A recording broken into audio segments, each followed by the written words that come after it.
बोलते नहीं, आलस आती है।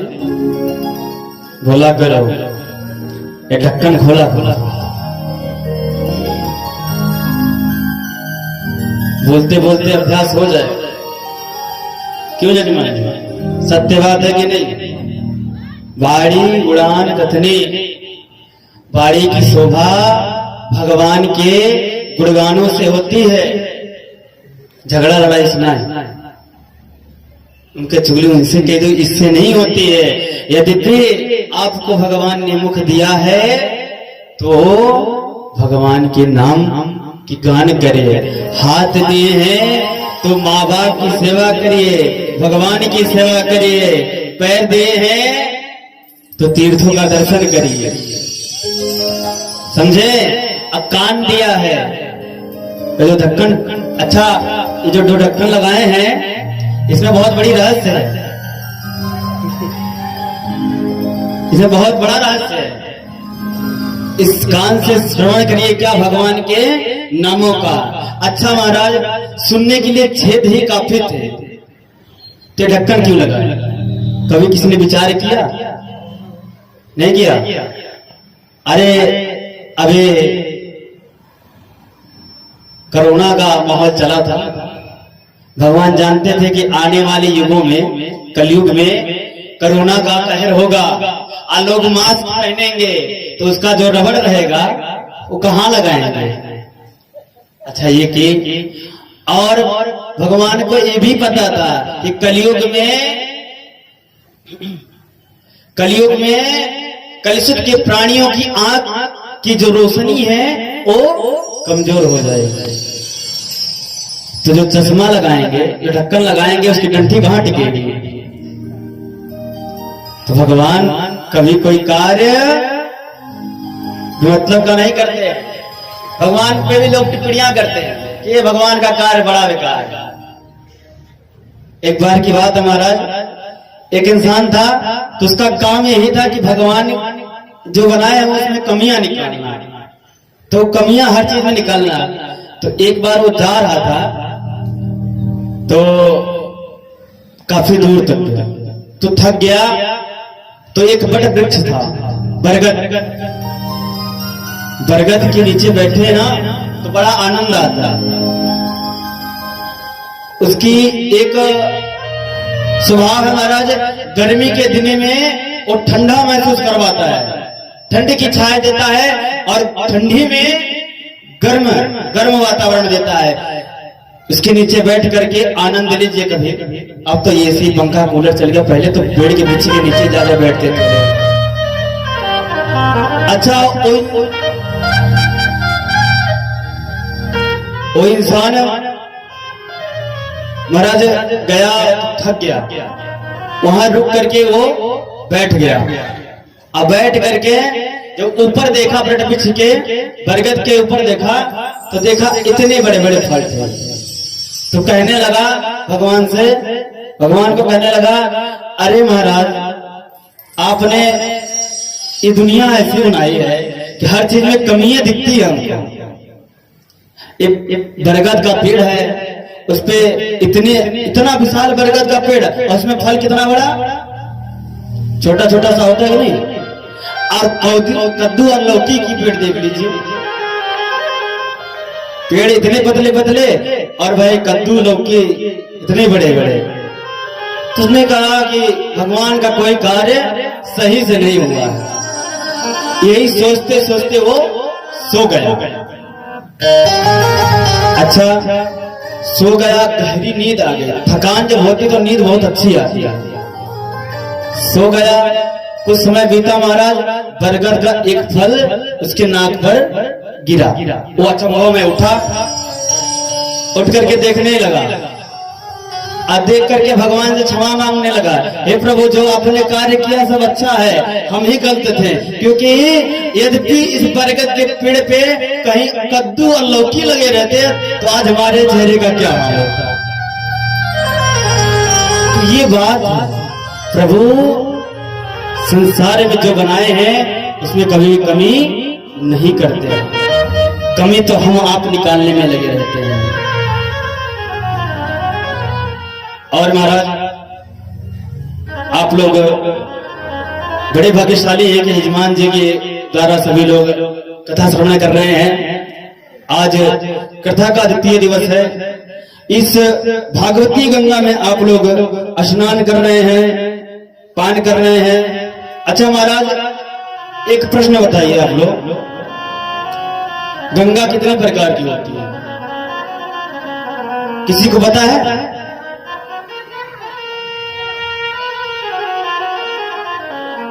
गंगा कितने प्रकार की होती है? एक है?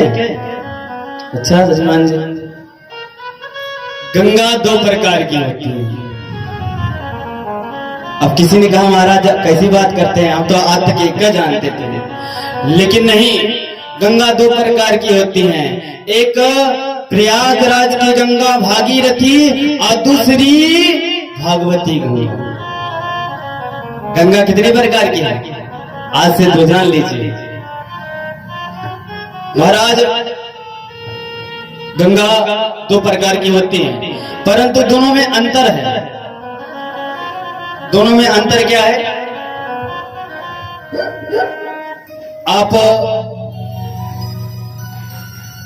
यदि भागीरथी गंगा में आपको स्नान करना है तो आपको घर से निकल करके बस में बैठ करके प्रयागराज जाना पड़ेगा, तब जाके आप स्नान कर पाएंगे कि नहीं? और यद्यपि आप ये चाहें कि भागीरथी जो गंगा है उनकी धारा को मोड़ करके अपने घर के सामने से मैं बहा दूं, तो क्या ये मुमकिन हो सकता है? हो सकता है? नहीं हो सकता ना। भागीरथी गंगा में और भागवती गंगा में अंतर यह है कि भागीरथी गंगा को यद्यपि आप चाहेंगे तो आपके घर के सामने से नहीं बहेंगे, परंतु भागवती गंगा का ये विशेषता है कि यद्यपि आपने संकल्प ले लिया और ले करके अपने यहाँ भागवती गंगा की प्रवाहित करवाना चाहते हैं तो ये भगवान नारायण की कृपा होगी। ये भागीरथी गंगा से उच्च मानी गई है, भागवती गंगा आपके यहाँ प्रवाहित होंगी। ये है भागीरथी और भागवती गंगा की विशेषता। अच्छा महाराज, इसमें अंतर क्या है? ये तो विशेषता होगा, अंतर क्या है?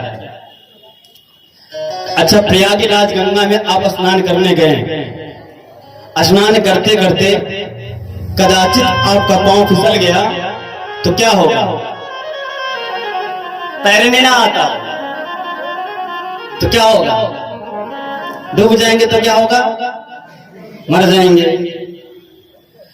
प्रयागराज की गंगा में स्नान करने गए, कदाचित पांव आपका फिसल गया तो आप डूब जाएंगे, डूबने के बाद मर जाएंगे। परंतु महाराज, भागवती गंगा में आप जितना नहाएंगे, जितना डूबेंगे, आप मरेंगे नहीं, आप इस संसार से तर जाएंगे। ये है भागवती गंगा की विशेषता। ये अंतर है। ऐसी भागवती गंगा आपके यहाँ प्रवाहित हो रही है। इसमें स्नान करिए, इसका पान करिए। अच्छा, किसी ने कहा इसको पान करने से, आप कह रहे स्नान करिए, फिर कहे पान करिए। ये दोनों का विशेषता है। स्नान करते हैं तो आप तरेंगे।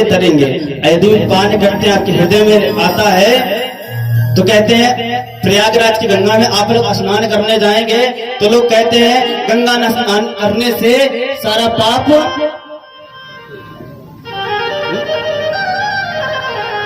प्रयागराज की गंगा में स्नान करने से सारा पाप धुल जाता है, कहते हैं ना। अच्छा, वहां स्नान करके आए फिर पाप करने लगे तो क्या प्रयागराज की गंगा आपको रोकनी आएगी? आएंगी। परंतु महाराज, भागवती गंगा में ये विशेषता है, यहाँ पे स्नान किए, इसका पान किए, तो दोबारा जब आप पाप करने जाएंगे तो भगवती गंगा की एक एक बातें आपको याद आएगी कि महाराज जी ने ऐसा कहा था, ये करने से ऐसा नरक मिलता है, ऐसा कर्म भोगना पड़ता है, तो आपका मन पाप नहीं करेगा। ये है विशेषता भागवत की। तो महाराज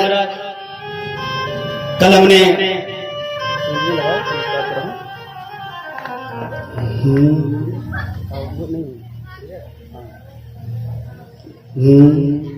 कल आपने हमने कहां तक कथा श्रवण किया?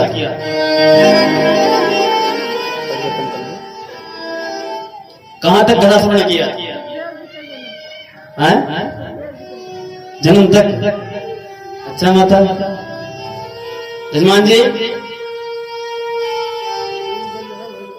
हो गया? अच्छा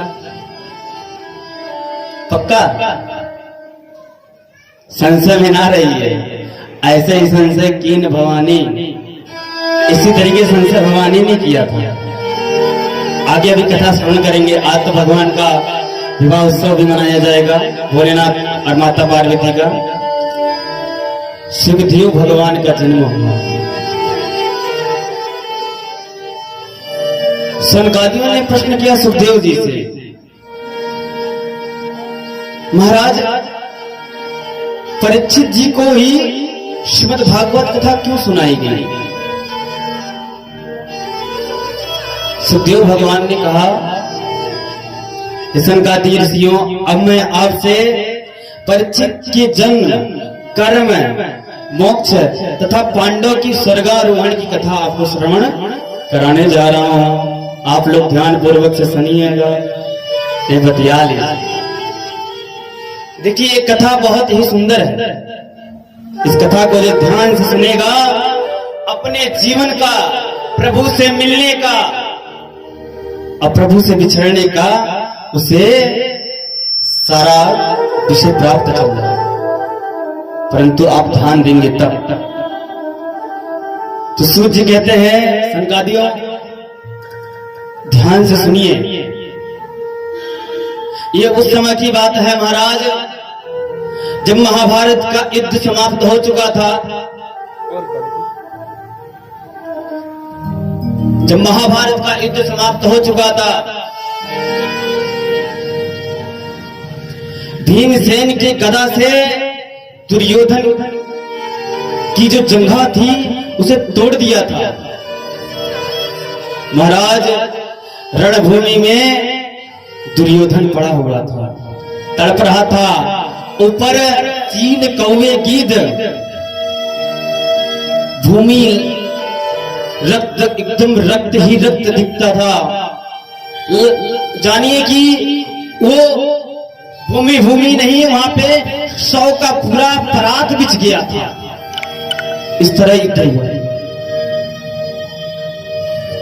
महाराज दुर्योधन विलाप कर रहा था। दुर्योधन सोच रहा था। उसी वक्त उनका मित्र अश्वत्थामा वहां पे आया। आप लोगों ने नाम सुना होगा। अश्वत्थामा आया और कहने लगा, अरे दुर्योधन, यद्यपि तू मुझे मंत्री बनाया होता तो आज ये कष्ट तुझे नहीं देखना पड़ता। मुझे मंत्री का पद यद्यपि सौंपा होता तो मेरे युद्ध का बल प्रताप तू देखता। आज पांडवों का विजय नहीं होता, आज कौरवों की विजय हो जाती है। दुर्योधन विलाप कर रहा था। महाराज दुर्योधन ने कहा कि मुझे क्षमा कर दो, मुझसे भूल हो गई। मेरी एक इच्छा है, उसे पूर्ण कर दो। अश्वत्थामा ने कहा, तू मेरा मित्र है, बता तेरी अंतिम इच्छा क्या है? ये मित्र तेरी अंतिम इच्छा जरूर पूरा करेगा। महाराज दुर्योधन ने कहा, मुझे इस बात का पछतावा है कि मैं कौरव 100 की 100 थे, 100 नष्ट हो गए, लेकिन पांडव 5 थे, 5 में से एक भी मरे नहीं। यदि उसमें से एक भी मर जाता तो मेरे आत्मा को शांति मिल जाती। अश्वत्थामा कहता है कि तू एक की बात करता है, मैं प्रण लेता हूं, तू एक की बात करता है, मैं 5 पांडवों का सिर काट करके तेरे पास ले आऊंगा। अब तो महाराज वहीं पे रक्त था, रक्त उठा करके अश्वत्थामा के मस्तक पे लगा देता है कि जा, आज से तू मंत्री है हमारा। अश्वत्थामा महाराज वहां से चला है, वहां चला है तो रात्रि का समय था। रात्रि का समय था महाराज, एक पेड़ पे देखा तमाम कौवे बैठे थे। तमाम कौवे बैठे थे तो अचानक से उल्लुओं ने कौवों पे हमला कर दिया, और जब कौवों पे हमला कर दिया तो उल्लुओं ने कौवा से जीत प्राप्त कर ली। इसे कहते हैं कुल न्यास। कौवा रात में कमजोर हो जाता है, रात्रि में कौवों को दिखाई नहीं देता है, और उल्लुओं को रात में दिखाई देता है। अश्वत्थामा ने दिमाग लगाया, बुद्धि के प्रयोग किया कि यद्यपि मैं दिन में मारने जाता हूं पांडव को, तो कदाचित मैं जीवन भर सफल नहीं होऊंगा। रात्रि में जब ये सोएंगे तो मैं इनको सोते हुए इनकी हत्या कर दूंगा, और इनको सिर को काट करके मैं लिया के दुर्योधन को दे दूंगा। अब महाराज पांडवों के शिविर की तरफ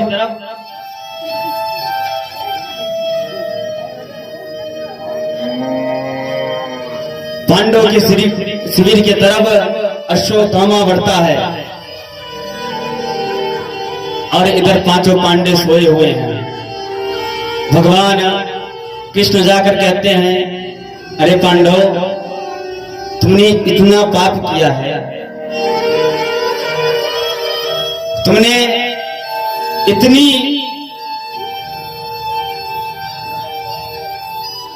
वध किया है, उसका प्रायश्चित तो करो। चलो चल करके यमुना के किनारे तुम लोग बैठ करके जप करो, ताकि तुम्हारा जो पाप है वो कम हो जाए, क्योंकि तुमने कोई साधारण वध नहीं किया है, तुमने अपनों का ही सिर काटा है, तुमने अपनों का ही वध किया है, जिसका प्रायश्चित तुम्हें करना पड़ेगा। महाराज कहा जाता है कि परमात्मा तो सब जानते हैं, परमात्मा को सब कुछ पता है, इसलिए 5 पांडवों को लेकर के आज परमात्मा चल पड़े, क्योंकि कहा जाता है जाखो राखे साइया मार सके ना कोई। महाराज जब वो परमात्मा हमारे साथ है ना, कि दुनिया लाख कोशिश कर ले, हमारा कुछ नहीं बिगाड़ सकती।